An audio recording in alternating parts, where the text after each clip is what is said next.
When Season 2 was going on, there was speculation on what the third season was going to be like.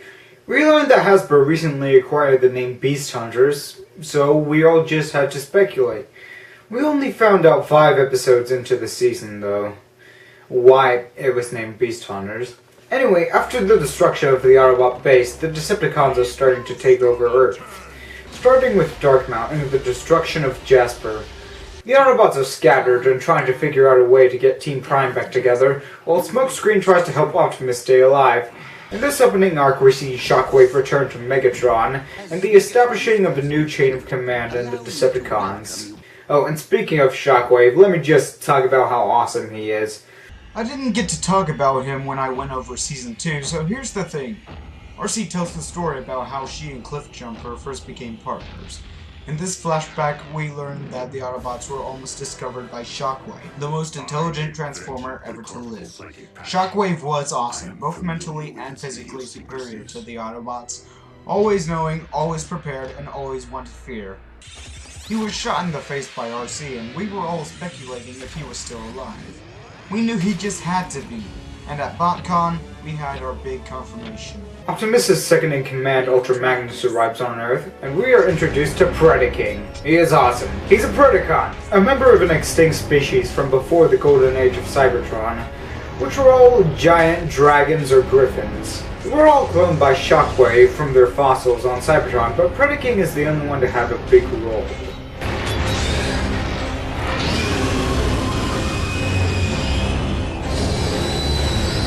So once the Autobots get together, they assault Darkmount to destroy it. But of course they're captured. Your mission was most illogical. Meanwhile, while Optimus is dying, he tells Smokescreen that he has to become a new Prime. Fan service! I can really see Smokescreen being the next Prime though. But what would his name be? Optimus' original name was Orion Pack, so would Smokescreen become Smoking's Prime or Screentinal Prime, or... But the makers must have had the same trouble trying to make up a name for him, so it didn't happen. This isn't how the story's supposed to end.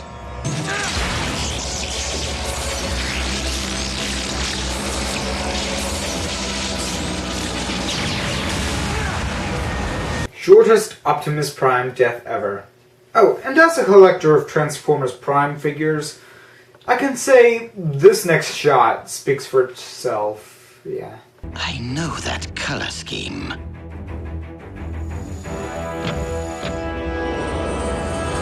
Buy more action figures!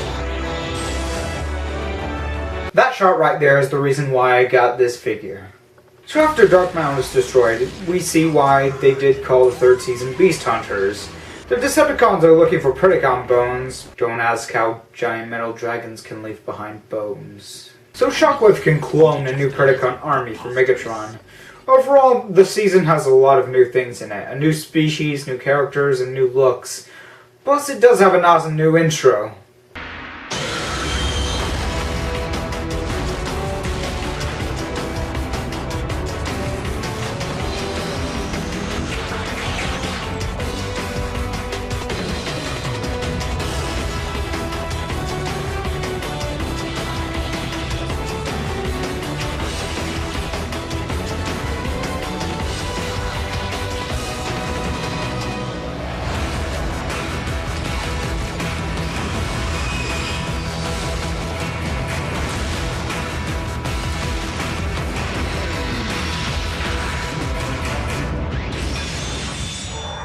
Now, isn't that a badass intro right there? I mean, damn! It's freaking epic. Predaking's roars really add to it. But I still feel like it's missing something. It still has the same characters from the first one. The only new characters in the intro are Predaking and Shockwave. But why can't they at least show the other Autobots like Smokescreen, Wheeljack, and Ultra Magnus? They aren't killed off immediately or at all, so it doesn't make sense not to include them. Anyway, this season is only half as long as the others. So there isn't much to talk about. The Decepticons gather Predacon bones for Shockwave's army, that's it. They do manage to bring back synthetic energon, and we see what the final fates of Silas and Arachne are. After Shockwave makes the Predacon army, Predaking does reveal himself to be sentient and can transform into a robot.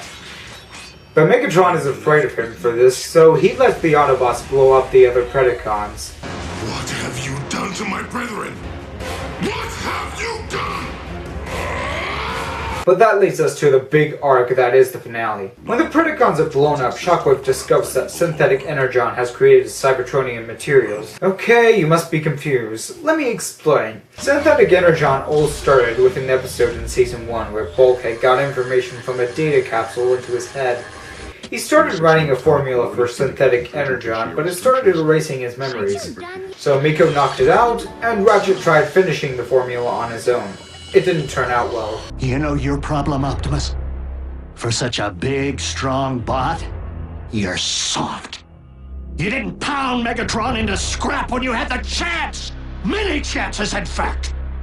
I'm afraid that the synthetic energon has impaired your judgment, old friend. It's good to see it went somewhere. So Shockwave starts working on a formula with the synthetic energon while the Autobots capture Soundwave, who finally, after 62 episodes, decides to talk. Soundwave superior. Autobots inferior. Finally, we hear the awesomeness of Frank Welker's Soundwave voice in the show. Later, Soundwave does escape and capture Ratchet, who Megatron convinces to help Shockwave complete the Cybermatter formula. He does so, then Predaking tries to kill him, only for him to learn the truth behind Megatron's plans. Keep avenging all the way to Megatron! What? What do you mean? Your high and mighty leader wanted your Predacons exterminated, and simply allowed us to do his dirty work for him. Why would my liege wish to destroy us? Megatron fears you. So Predaking is of course pissed and tries to kill Megatron. But Megatron does find a way to outwit him with Starscream's help, of course. You should have heeded my advice and faced me as a beast. So for our final episode, how epic do they possibly have to make in order to give us all a satisfying ending to an amazing show? One goddamn huge battle! There is no way to describe the levels of awesomeness in this episode. It's that awesome. One of the best conclusions to a show I have ever seen. I'll try my best to explain. The Autobots and Decepticons fight over the Omega Lock, which is awesome. Optimus and Megatron have a final fight, which is even more awesome. The Autobots try to get the Star Saber to Optimus, which is also awesome. Then Megatron kills Bumblebee, which is so fucking hardcore. No, Bumblebee! Cue the dramatic music to make the scene more heartfelt.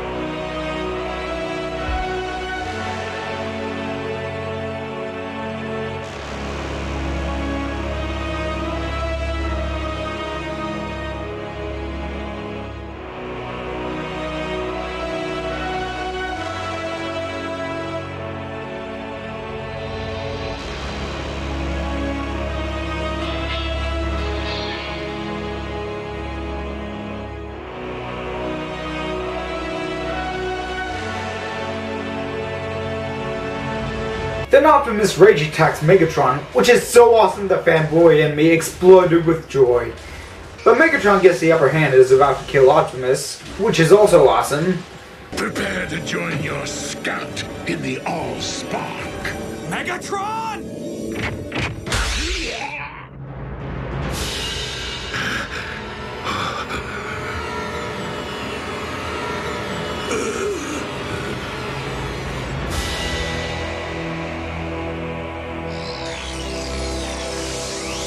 You took my voice. You will never rob anyone of anything ever again. That is the moment right there where I started to like this Bumblebee. So with the Decepticons defeated, Starscream and Shockwave escape, and the Autobots revive Cybertron. But Predaking is loose, so we have that to look forward to in the movie. So everything seems to have been wrapped up in a happy ending, right? Alas, we will miss our home away from home. and the family we've made here. I'm gonna cry, aren't I? This brings me back to a moment in Season 2, when the Autobots were excited about returning to Cybertron, but decided they didn't want to leave Earth. This makes me even more sad because the Autobots don't want to leave Earth, but it seems they have to anyway. And Ratchet, of all of them, is the only one staying behind. Which leads to this tear-jerking scene. Raph. I know, B. You won't get me to feel sorry for Raph. Miko, I guess this is... Okay, that's sad right there, but I will not cry! It's been quite a ride.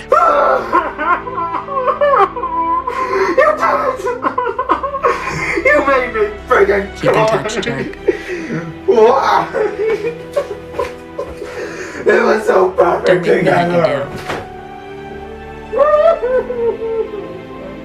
Okay, so that was Transformers Prime, and I love it to death. This is no doubt the best Transformers series of all time. It's Transformers like I've never seen before. Lovable characters, great stories, light moments, dark moments, action scenes. This series has it all. The love and dedication the makers of the show had really shines through. I might someday make a list of my favorite episodes of the show, but that will have to wait. At least until after Predacon Rising. I've had a great season of reviews. Next season starts with Small Trophy. I hope you all have enjoyed, and I'd like to see what you have for me to review. But please, no more pony episodes. I know you think I'm crazy. You think I've lost my mind. I'm locked and loaded, got you in my sights. You wanna nemesis, the one I can't resist. I got a one-track mind. Turn the lights out, lay your head down. Now you got me where you want me. I'm the pain, you're the pleasure. Can't you read the signs? I got a one-track mind.